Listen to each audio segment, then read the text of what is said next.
Hello to everyone. The topic of today's video, as I promised last week, is going to be about the $50,000 rescue operation that a friend of mine almost started because he thought that I got lost in Ladakh, North India. So if you have nothing to do, grab your favorite drink and stay with me.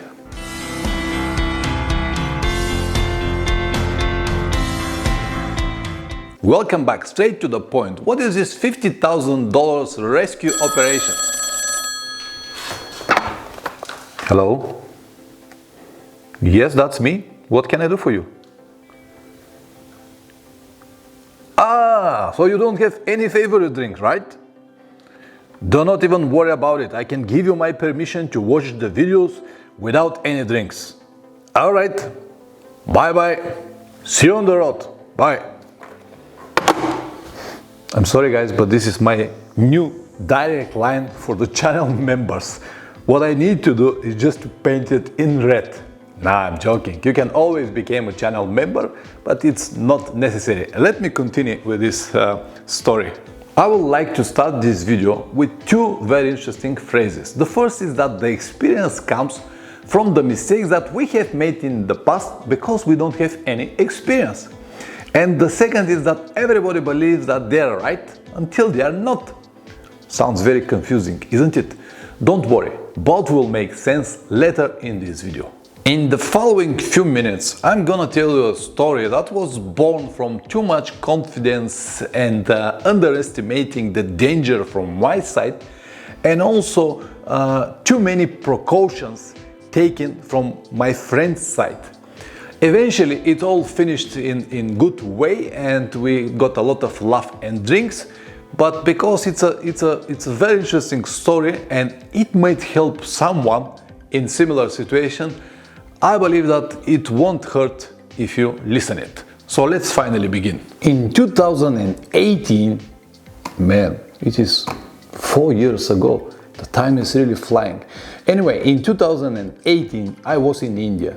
And of course, being a rider who loves challenges, I decided to go and see Ladakh, North India. It is a large, not very populated area with many famous peaks that are part of the Himalayan range.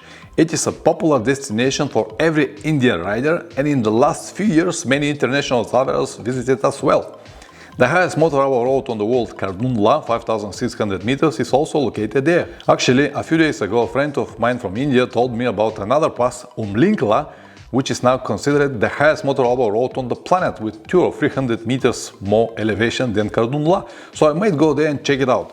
Anyway, also a large number of other high elevation passes like Zuzila Pass, Namikla, Fatula Top, Magnetic Hill, Tanglangla, Nakela, Rotang Pass, and many more. There are also a number of monasteries and many unique places that can be found only there. I hope that now you understood why I wanted to go there.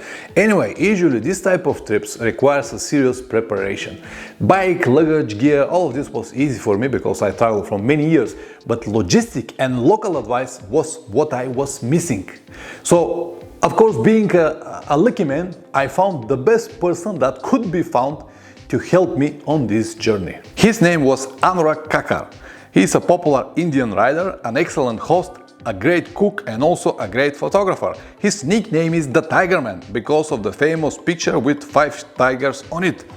As I said, I cannot even dream of a better person to guide me on my upcoming journey. His advice was, instead of going north directly to Kardunla and eventually facing the high elevation sickness, to spend more time, go around Srinagar road and enter Ladakh from the west. He said that this road will give me the time to acclimatize and also to see many interesting places. He also told me that once I reach the area of Ladakh or the village of Sonamark, I won't have any telephone signal or internet, whatever. And the reason of that is because I was using this prepaid SIM cards. And because of the possible terrorist attack or the war that they've got with Pakistan during the years in Kashmir area, all prepaid SIM cards are just blocked. They doesn't work there. If you're local and have a normal contract with the telephone providers, you will have signal, not everywhere, but at least on many spots. But because of my prepaid card, I won't have any signal. So he said, you won't have any signal, but here and there in the hotels, if you have Wi-Fi, just text me that everything is okay. He also mentioned that in every 50, 60 or 100 kilometers there will be army checkpoints, and they will record my passport details and everything. And he said, don't worry about it, it is a routine procedure, and if something happens with you, if you get lost for example, they can easily track your route, find your last location and eventually help you. And with all of this information and the paper map that I've got, I hit the road to Ladakh. The beginning of the road was so busy that was actually a real nightmare. I had to use all of my riding skills to cross this area. I have to fight with so many trucks, buses, cars. Everyone was staying on my lane. It was, as I said, a real nightmare. But as soon as I entered Ladakh, I actually forgot about everything. The scenes, the views and the wilderness were so good that I completely forgot about the most important advice that he gave me, which was to text him every time when I've got internet. In fact, I've got telephone signal, even internet on few places around the road, but because of the way Anurag told me something like, when you have internet, just text me, I didn't know that he really meant it. That is so important and I have to text him every time when I got signal. So I just ignored this message and continue riding on my way. So I was enjoying every moment on max, visiting all the places that I have planned and even more. It was like riding on a different planet. And because my friend Anurag has been to Ladakh a number of times, he knows exactly what it is. He understood that the first 2 days I'm gonna ride on this Srinagar nightmare road that I told you, and I will be busy, so he did not expect any messages from me. On the third day, he checked my Facebook and Instagram page, because he knows that when I travel I'm usually very active and I upload every day at least 2-3 pictures, but he found nothing. On the fourth day, he checked it again, nothing. And he sent me a text message on my WhatsApp, how are you? Is everything okay? But because I've got no signal, I did not receive it. Then on the fifth day, he started to worry a little bit more. On the sixth day, he said, I need to do something. Something got wrong there, and who knows, it might be disaster. So he decided to act. And because he's an ex-military guy, he still got a lot of connections with the military in this area. If you don't know, the whole area of Ladakh is populated with army, a lot of army everywhere.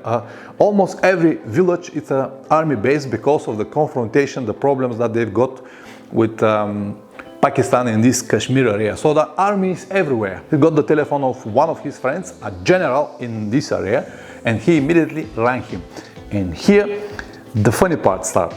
So he rang this general over there, but because he was somewhere on the field, on the noisy area, the connection was very poor. They cannot hear each other very well. So the conversation was something like that.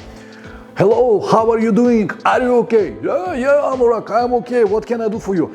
I'm looking for a Bulgarian guy with a motorcycle in Ladakh. I tried to track him, but I couldn't. And the general said, what? Bulgarian motorcycle in Ladakh? Is he a spy? I'm gonna send the choppers immediately and the army. What is his last location? And my friend said, no. Stop. He is not a spy. He's a friend of mine riding a motorcycle in Ladakh. But in the last 3 days, I've got no information from him. And I think that he might get lost or got a problem somewhere. Can you help me to track him? And the general said, now understood. Yes, I can. But I will need his names and passport details. Can you give it to me? Then I can track him to the checkpoints that I told you, and we can find his last location. And my friend said, well, I don't have it. I know nothing about him, only his name, Pavlin. And the general said, only with the name I cannot do anything. Please give me the passport details and we're gonna find him. So my friend closed the telephone and wondering what to do. So even called to Bulgarian embassy to ask about me. But from the embassy, of course, they told him that without the passport number, they cannot give him any information. He knows that I'm riding Indian motorcycle, this Royal Enfield Himalayan, that was given to me by a guy from Pune. Then he remembered that he saw a picture of the bike that I'm riding on my Instagram account, where the number plate of the bike was visible. He used another one of his connection, this time a policeman, to find the details of the owner of the bike. From there he found his telephone number and called him to ask about me. When the owner of the bike learned about the situation, the people that worry about me became even more. Luckily, he kept a copy of my passport because of the insurance that we have made for the bike. So he gave it to my friend Anurag. He immediately gave it to the general and he started the tracking. And because of the checkpoints data that I told you, they were able to track my routes until the last hotel that I slept. So he even called in the reception and asked about me. And the guy from the reception said, yeah, he was here, he was okay, alone, he left today early morning at 5 o'clock to my final destination. And because it was something like 470 kilometers, Anurag said, well, it depends on that how he rides, but usually take from 1 to 2 days, so I'm gonna wait.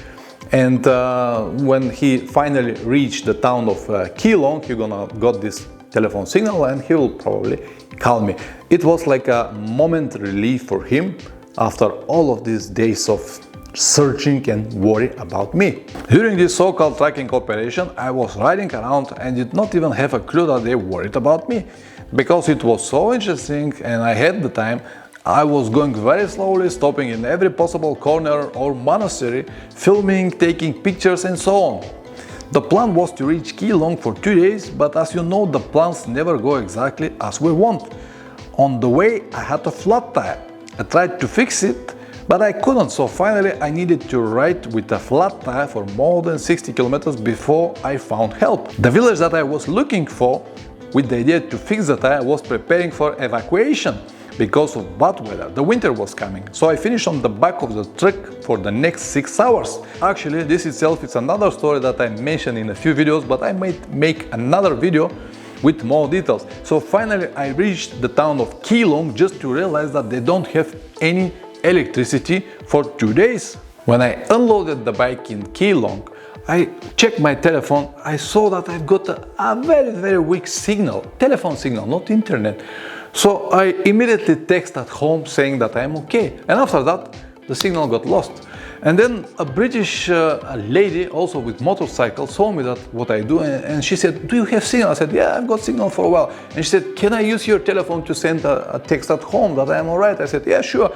And I gave her the telephone, and of course the signal was lost. So we spent the next 20 minutes walking around, going up and down looking for signal, and it was nothing, zero. It was so lucky that I was able to send a signal at least at home.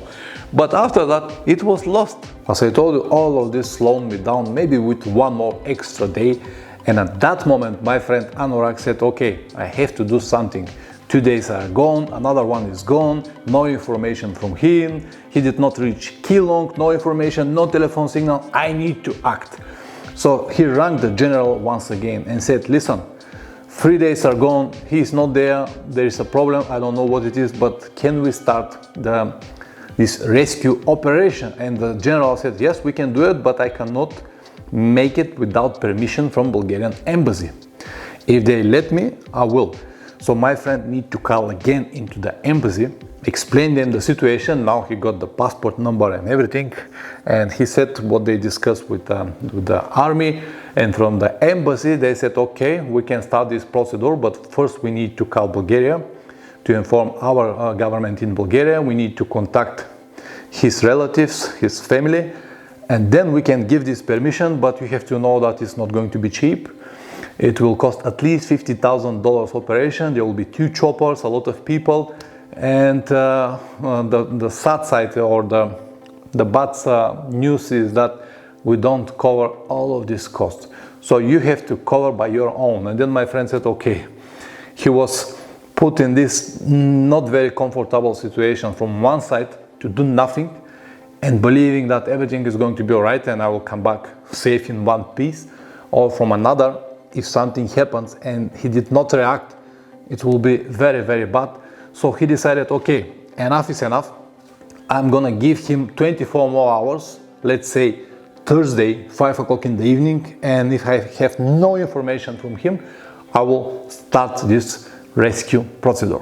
My friend, I'm really sorry that I put you in this situation, but I did not mean it in any ways. It was just my ignorance. I'm really sorry about it.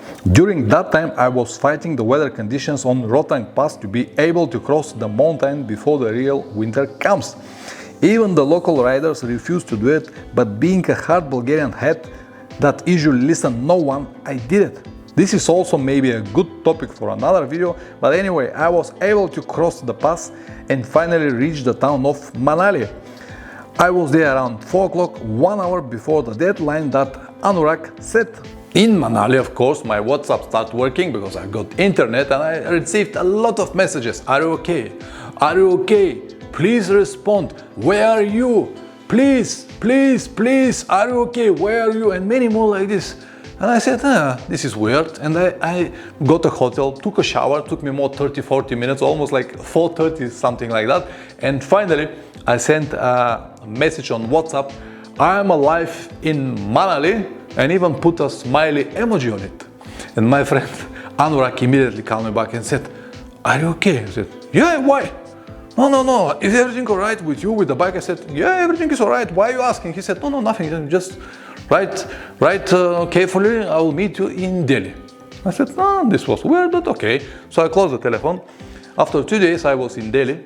And when he explained me the whole colorful situation with such a details, and as you know, when Indians talk, they shake their hands like this. So when he was telling me everything, all of these great details that I just told you, and shaking his head, oh man, I laugh a lot. And we both laugh a lot and got a lot of drinks, and it was just unbelievable. But from one side, from another, could be something absolutely different. That's why I decided to share this story that might help someone. The conclusions that I have made for myself and the advice that I can give you now is that Ladakh is maybe one of the most interesting motorcycle travel destinations, but it is not your backyard. You need preparation. Never go there alone, and make sure that you have a person that knows in every single moment what is your location. You can do it by having maybe satellite phone, or at least to ask locals to send a text message for you. This is not a joke. It is wonderful, but it could change very fast. That is everything that I wanted to say for today. Yes, I'm done. My mission is completed. Ciao.